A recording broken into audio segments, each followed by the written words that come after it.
네, 국내 최대 가상화폐 거래소 업비트 예. 해외 법인을 통해서 가상화폐를 우회 상장하고 특정 세력이 이익을 보게끔 한 것이 아니냐 의혹이 제기되고 있습니다. 뭐 어떤 내용인가요? 아직 해당 사항이 공식적으로 확인된 내용은 아닙니다. 네. 다만 이 암호화폐 시장이 언제나 그렇듯이 계속해서 의혹이 발생을 하고 있는 것일 뿐이죠. 네. 거래소에 우회 상장한다는 얘기가 여러 번 계속 들리긴 하는데 업계에서 예. 뭐 어떤 얘기들인가? 우회 상장을 한다는 것이? 이 암호화폐를 처음에 발행을 해요. 그리고 사업을 진행을 하겠죠. 네. 그리고 가장 중요한 게 이 암호화폐를 거래소에 상장시키는 게 이 재단에게는 가장 최종적인 목표라고 할 수 있습니다. 네. 왜냐하면 특히 이 업계에서는 업비트나 빗썸 이런 곳에 상장을 해야 네. 돈이 된다, 그렇죠. 돈을 벌 수 있다라고 생각을 하는 경우나 아니면 분위기가 형성이 돼 있기 때문에 거래소에 상장을 하고자 하는데 사실 업비트나 빗썸 입장에서도 혹은 다른 우리나라 국내의 4대 거래소 입장에서도 큰 리스크가 될 수가 있겠죠. 네. 예.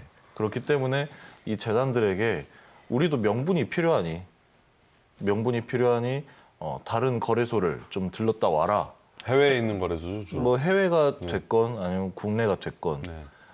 이런 게 몇 번 확인이 된 적은 있었습니다. 굳이 이 4대 거래소 중에 어느 거래소라고 말씀을 드리진 않겠는데 이런 의혹들이 항상 있어 왔죠. 네. 실제로 확인된 사례도 상당히 많고 그래서 이 암호화폐가 왜 해외 이런 거래소에 상장을 했지? 그리고 얼마 안 있다가 여기에 상장을 하네라고 했을 때는 그 예상이 어느 정도는 적중을 했다라고 평가가 되고 있습니다. 네. 일종의 어떻게 보면 대학으로 치면 2년제를 갔다가 4년제로 한 편입 방식인데 편입 상장과도 비슷한 방식인데 굳이 이렇게 꼭 그 직상장을 안 하고 꼭 들렸다 와야 되는 그런 명분 왜 필요한 건가요, 이게? 우선은 뭐 예를 들어서 얘기를 한번 해보면 이 대형 거래소 같은 입장에서는 이 암호화폐를 직상장, 첫 상장을 이 거래소에서 했다라고 했을 때는 책임질 게 상당히 많아집니다. 책임 소재가 있기 때문에. 그렇죠. 네. 책임질 것도 상당히 많아지고 무엇보다도 가장 중요한 이 투자자들에게 설명할 명분이 없기 때문에 네. 다른 거래소를 들렸다가 이 거래소에서 거래가 되고 있는 암호화폐인데 우리가 가만 보니까 거래량도 괜찮고 이 재단의 플랫폼의 비전 또한 상당히 괜찮더라. 그래서 우리가 상장 오케이를 했다라고도 얘기를 할 수가 있는 거죠. 네. 아마 그런 이유에서 이런 우회 상장들이 많이 이루어지지 않는가라고 예측을 하고 있습니다. 업비트가 이제 명실상부한 암호화폐 거래소 중에서는 또 1위로 자리매김을 굳건히 했어요. 근데 이런 과정에서 1위까지 올라오는 과정에서 숱한 의혹들 또 상당히 많이 업계에서는 설왕설래가 있었는데 가격 변동에 있어서 거래소 차원, 업비트 차원에서도 뭐 초창기에 개입이 많았다고요? 일단 업비트라고 하면은 국내뿐만 아니라 이제 월드 클래스죠. 거의 거래량뿐만 아니라 취급하고 있는 그런 암호화폐 종류들 그리고 실제로 사람들의 인식 우리나라뿐만 아니라 전 세계적인 암호화폐 투자자들의 인식에 있어서도 굉장히 이제 국내 1위는 당연하고 국제적으로도 상당히 영향력 있는 거래소가 되지 않았나라고 생각을 하고 있습니다. 다만 이 업비트 같은 경우에는 사실 초창기에 그 출발이 살짝 늦었어요. 빗썸에 비해서. 빗썸 같은 경우에는 훨씬 더 오래 전부터 이 영업을 시작을 하고 있었고 업비트가 2017년 즈음에 갑자기 치고 올라와서 2위를 하더니 현재는 1위가 된 상황인데 이때 당시에 특히 2017년 그때 당시에 이 거래소들 간의 경쟁이 굉장히 심했습니다. 치열했죠, 상당히.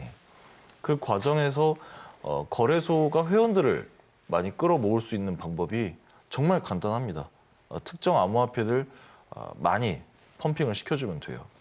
그렇기 때문에 이 행위에 있어서 특히 회원들을 모집하는 데 있어서 어느 정도 가격에 개입을 하지 않았나라는 그런 어떤 의심이나 정황들이 있고 특히 회원들을 단순히 모은 것뿐만이 아니라 이 과정에서 만약에 거래소 차원에서 어떤 부당이득을 취했다라고 한다면 그게 큰 문제가 되겠죠. 네.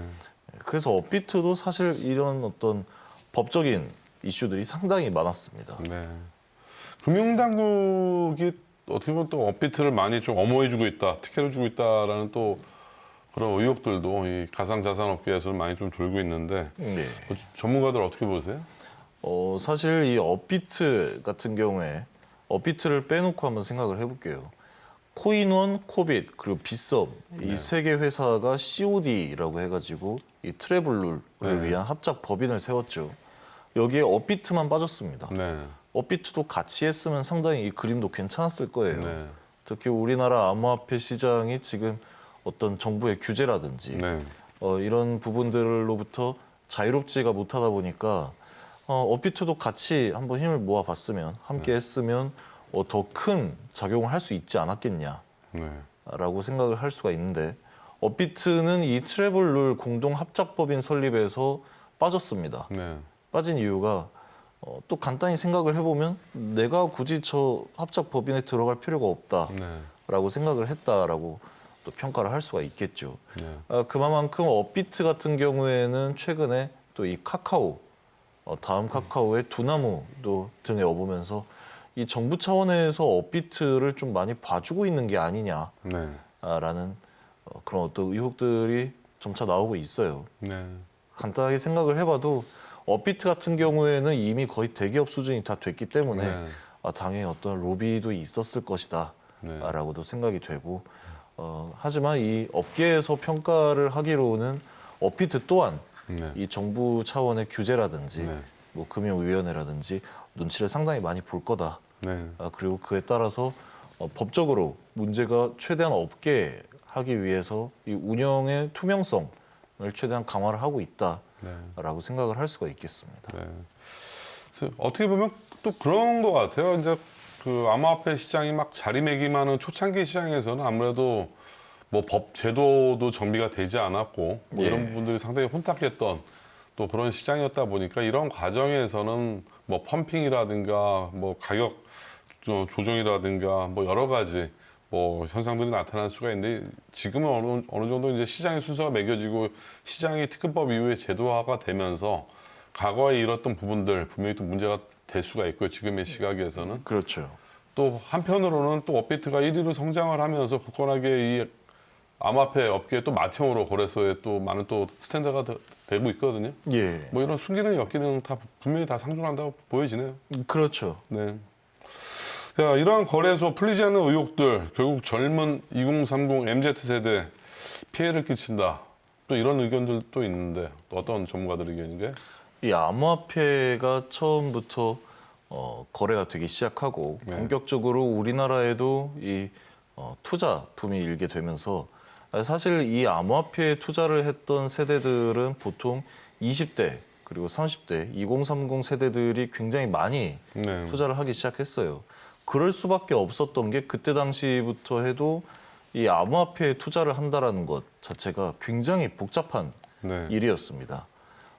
주식시장이라든지 이런 증권시장에 투자를 하는 것 혹은 부동산에 투자를 하는 것은 뭐 우리 부모님 세대에서도 많이 해왔고 네. 익숙할 테니까 그렇다 치더라도 갑자기 2030 세대가 이렇게 많이 쏟아져 들어왔다라는 것은 그동안의 어떤 증권시장이라든지 부동산 시장에 이 젊은 세대들이 발 디딜 틈이 없었을 뿐만 아니라 네. 새로운 어떤 먹거리라든지 아니면 암호화폐 같은 경우에는 이 흥행성이 있다 보니까 또 재밌고 2030 세대들이 보기엔 굉장히 재밌어요. 네. 가만히 뭐 사놓고 보고만 있어도 뭐 20%, 30% 이렇게 쭉쭉 오르는데 네. 재밌죠. 네. 떨어지는 것만 봐도 재미가 없진 않을 거예요. 괴로울 뿐이지. 네. 그렇기 때문에 네. 2030 세대들이 굉장히 많이 네. 이 암호화폐 거래소를 이용한다라고 할 수가 있는데 네. 이런 거래소들에 풀리지 않은 의혹들이 하나씩 터질 때마다 그 거래소에 투자를 하고 있는 사람들은 당연히 놀라는 부분도 있을 것이고 네. 그리고 믿지 못하는 자신들이 투자하고 있는 거래소를 믿지 못하는 경우도 있기 때문에 그 거래소에 들어가 있는 자신들의 자산을 어떻게든 출금을 하려고 할 겁니다. 네. 출금을 한두 번 하다 보면 이 전체적으로 거래소 전체적으로 출금이 굉장히 몰리게 돼요. 그러면 암호화폐를 팔고 그 돈을 출금을 해야 될 거 아닙니까? 그렇기 때문에 전반적으로 이 암호화폐 시총들이 떨어지게 되면서 암호화폐 자체에만 비전을 보고 투자를 했던 투자자들도 거래소의 이슈 때문에 피해를 보는 경우가 상당히 많다라고 하는 거죠. 네. 특히 초창기에 뭐 2017년, 2018년 이럴 때는 업비트나 빗썸, 사실 지금 같은 경우에는 업비트나 빗썸에 어떤 문제가 생겼다, 뭐 위험성이 있다라고 이야기가 나온다 하더라도 사람들이 출금을 안 했어요. 네. 지금은 안 해요. 네. 하지만 초창기 이 암호화폐 거래소들이 영업을 시작을 했을 때는 그때 아주 작은 이슈 하나만 가지고도 사람들이 많이 암호화폐를 매도를 하고 네. 그렇게 하다 보니까 패닉셀도 나오게 되겠죠. 네. 그러면서 이 거래소의 이슈 때문에 2030 세대들이 피해를 보는 경우가 많았다라고 평가를 하고 있는데 사실 요즘 같은 때는 거래소 때문이라기보다는 이제 계속해서 터져나온 정부 규제 네. 이런 것들이 많이 피해를 준다라든지 아니면 영향력을 행사를 하고 있는 네. 상황입니다. 아무래도 정부 금융당국도 마찬가지고 거래소 입장에서도 마찬가지고 또 2030 MZ세대들 본인들도 마찬가지고 서로 남 탓만을 해서는 안 될 것 같습니다. 투자에 대해서 책임은 분명히 본인이 또 책임을 져야 되는 부분들이고 불로소득만을 위해서 쫓아가는 그런 세대들의 경향도 그렇게 이뻐 보이지는 않습니다. 다만 금융당국과 거래소가 이런 부분들에 대해서 더 위험성을 고지해주고 올바른 계도를 한다면 합리적인 암호화폐 시장이 자리 잡지 않을까 생각이 됩니다.